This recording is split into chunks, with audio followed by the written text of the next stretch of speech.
हमको तो अब बोलने में लाज लगता है। गृह मंत्री एकदम नाकाबिल गृह मंत्री है, लेकिन ये मिथिला की धरती है, सीता मैया की धरती है, तो यहां इनको बोलना पड़ा सिया राम।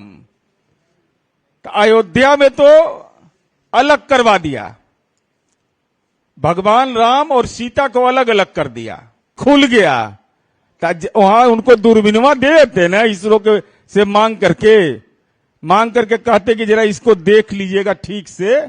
वहां पर अमित शाह जी आए थे, 40-45 किलोमीटर दूर था, कौन बहुत दूर था, जाकर के देख लेते, तब आपको भविष्य में तंत्र मंत्र की धरती है मिथिला, तो वहां गुफा के अंदर में रहने में सुविधा होता ना। तो हम जानना चाहते हैं अमित शाह जी सहकारिता मंत्री ज्ञान दे रहे थे हम लोग को। तो गुजरात में दीपावली का कितना दिन छुट्टी मिलता है, दिलवा दीजिए। गुजरात मॉडल पर वोट मांगे थे। महिलाओं को तीज का छुट्टी जोगी मॉडल में नहीं है, छठ पर्व का एक दिन छुट्टी नहीं है, अनंत चतुर्दशी का छुट्टी नहीं है। अब बनारस पंचांग में ही सब पर्व है, तो बनारस पंचांग को मानते हैं कि नहीं? अगर सनातनी है तब। उत्तर प्रदेश में तो खैर, गुजरात में चुगलखोरी भी नहीं होता है, वहां कोई चुगलखोरी नहीं करता है। अपराध वहां तो शनि सिंगनापुर के बाद भाजपा शासित प्रदेश ही है जहां ताला नहीं लगता है, कहीं नहीं ताला लगता है। अपराध तो बहुत दूर का चीज है, अपराध नियंत्रण के लिए तो वहां कोई जरूरत ही नहीं है पुलिस बल का।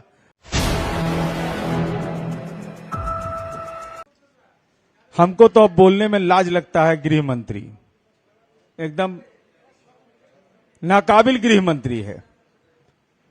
2021 के नेशनल क्राइम ब्यूरो के डेटा के बाद पूरे तौर पर अब तक के इन्होंने डेटा भी नेशनल क्राइम ब्यूरो का जारी नहीं किया।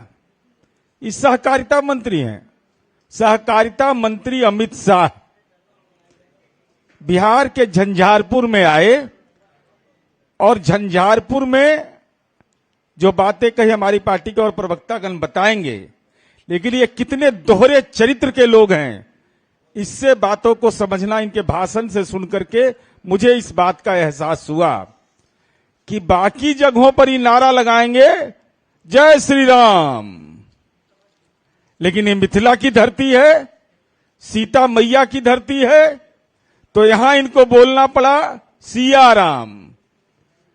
तो अयोध्या में तो अलग करवा दिया, भगवान राम और सीता को अलग अलग कर दिया। तो दूसरे जगह पर जय श्री राम बोलते हैं, तो यहां सिया राम बोलने की जरूरत इनको क्या पड़ गई? यह सवाल मेरा माननीय अमित शाह जी आपसे है। यह मिथिला की धरती है, आपने प्रभु श्री राम से, मर्यादा पुरुषोत्तम राम से जगत जननी सीता को अलग करने की साजिश किया, लेकिन मिथिला की धरती है, आपको लगा कि अगर ऐसा करेंगे तो उल्टा भागना पड़ेगा, उल्टे पैर भागना पड़ेगा, तो सिया राम बोल रहे हैं। अब चलिए, अब अयोध्या में राम मंदिर बन रहा है माननीय न्यायालय के निर्देश से। तो सीतामढ़ी के पुनौरा धाम में जगत जननी सीता का जो विकास का मापदंड तय हुआ और माननीय मुख्यमंत्री नीतीश कुमार जी ने 74 करोड़ 43 लाख रुपए 47 लाख रुपए इसके लिए दिए। अगर जगत जननी सीता के प्रति आप ईमानदार थे, अगर राम और सीता की जोड़ी को आप मानते हैं कि सनातन धर्म की एक ऐसी जोड़ी जो आम लोगों को प्रेरित करती है, तो जगत जननी सीता के मंदिर बनाने के लिए इनके खजाने में 1 रुपया नहीं है, 1 रुपया नहीं, इसलिए कि जगत जननी सीता के प्रति आपका नजरिया सही नहीं है। यह सीधा आरोप मेरा है, नहीं तो आज तो आप बोलते कि भाई हम भी पुनौरा धाम के विकास के लिए केंद्र सरकार ने यह काम करेगी।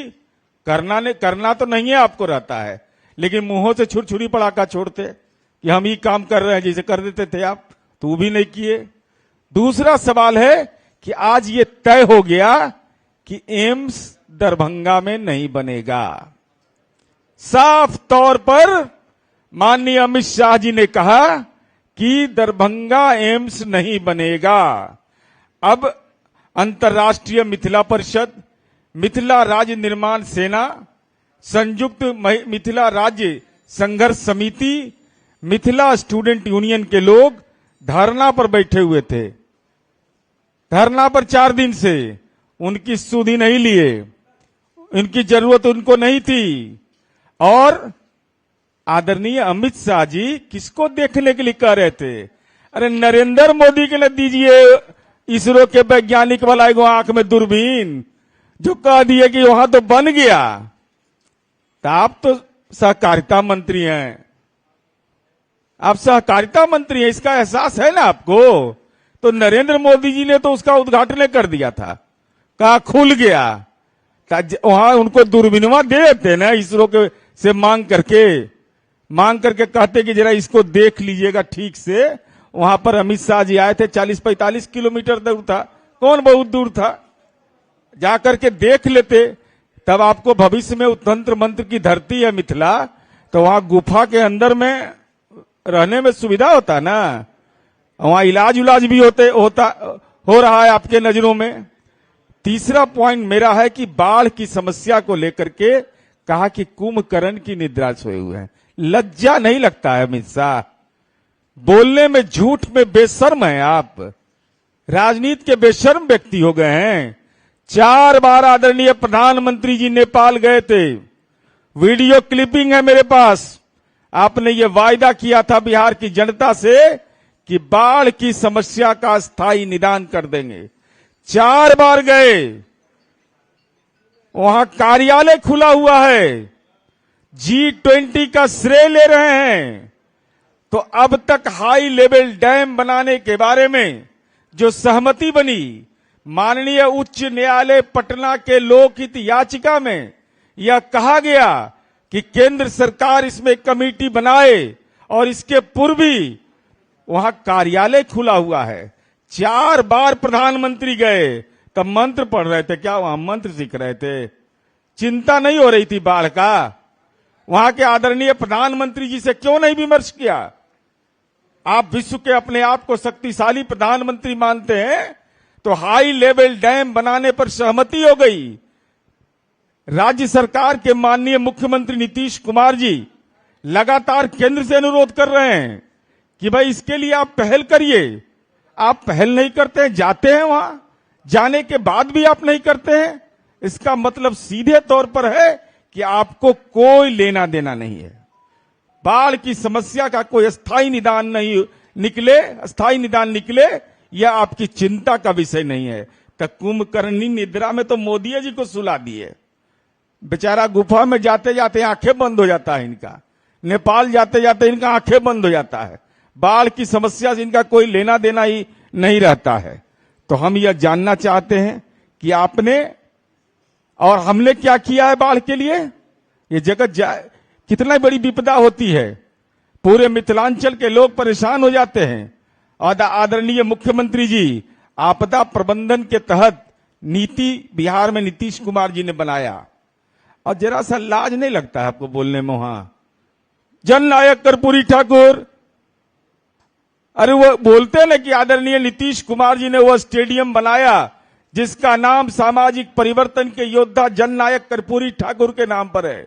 तो जननायक कर्पूरी ठाकुर का आप वहां की धरती पर जाकर, उस स्टेडियम में जाकर राजनीतिक अपमान कर रहे हैं कि जननायक कर्पूरी ठाकुर की पात्रता क्या भारत रत्न के लिए नहीं है? क्या देश के राष्ट्रीय पुरस्कार के लिए नहीं है? और जनता दल ने लगातार यह बात कह रही है कि भाई जननायक कर्पूरी ठाकुर को माननीय नीतीश कुमार जी ने लगातार केंद्र सरकार से निवेदन किया कि भारत रत्न उनको दीजिए। और जननायक जिस समूह के लिए लड़ रहे थे, अत्यंत पिछड़ा समूह, जो हम अभी जननायक कर्पूरी चर्चा हमारी पार्टी पूरे बिहार में कर रही है, तो जो अति पिछड़ा समुदाय का है, शिक्षा का अधिकार कानून होने के बावजूद कक्षा 1 से 8 तक आपने उनकी छात्रवृत्ति बंद कर दिया। हम लोग सुबह में ही ट्वीट करके बोले कि भाई उसको दीजिए, तो दीजिएगा कुछ है नहीं। और आप लगातार, तो हम ये जानना चाहते हैं कि नेशनल क्राइम ब्यूरो का आंकड़ा जारी नहीं हो रहा है, और कह दिए कि छुट्टी के बारे में, तो हम जानना चाहते हैं अमित शाह जी सहकारिता मंत्री ये ज्ञान दे रहे थे हम लोग को, तो गुजरात में दीपावली का कितना दिन छुट्टी मिलता है, दिलवा दीजिए। गुजरात मॉडल पर वोट मांगे थे। महिलाओं को तीज का छुट्टी जोगी मॉडल में नहीं है, छठ पर्व का एक दिन छुट्टी नहीं है, अनंत चतुर्दशी का छुट्टी नहीं है। अब बनारस पंचांग में ही सब पर्व है, तो बनारस पंचांग को मानते हैं कि नहीं? अगर सनातनी है तब, और सनातन धर्म के महिलाओं को अपने सुहाग की रक्षा के लिए तीज करने का अधिकार है कि नहीं?